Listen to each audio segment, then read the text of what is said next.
This is the part where you don't quit. That's what I thought while the movie kept playing. Darkness, bodies breaking, people surviving because they refused to stop. And I could feel myself preparing for the familiar. Override the body, stay up longer, push through. I learned the skill early. You feel the strain, you ignore it. You notice the moment when stopping would be kind, but you keep moving anyway. There's always a story that justifies it. Others have carried worse. This matters. You're almost there. The screen held its storm of bodies and stone and shouted commands, and something in me tightened. The whole room felt arranged for endurance.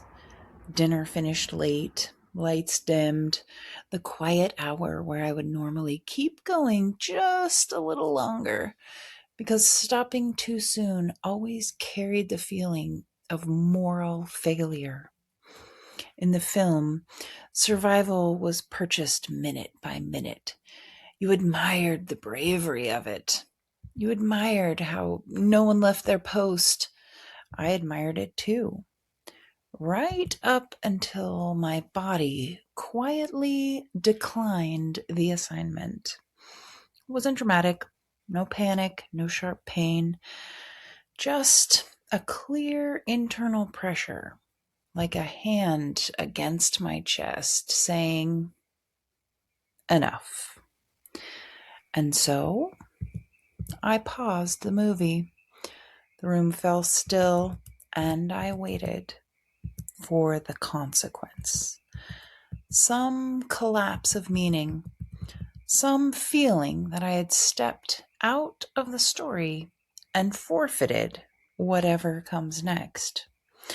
I waited for guilt, for failure, for the sensation that rest had revealed something weak or unworthy in me. But nothing happened. The house stayed intact. The night did not punish me. I lay down, not in defeat, but in recognition, as if I had finally understood a language that had been speaking to me for years. What surprised me wasn't the relief, it was the absence of loss. Nothing was taken from me because I stopped. The world did not require my exhaustion as proof of devotion. There was no hidden ledger where endurance earned credit and rest incurred debt. The story I had been trained to follow said that worth is measured at the edge of collapse. But today, inside my body, I felt a quieter truth. That stopping was not a moral failure. It was instead fidelity to something alive and listening. The next morning, light returned without commentary.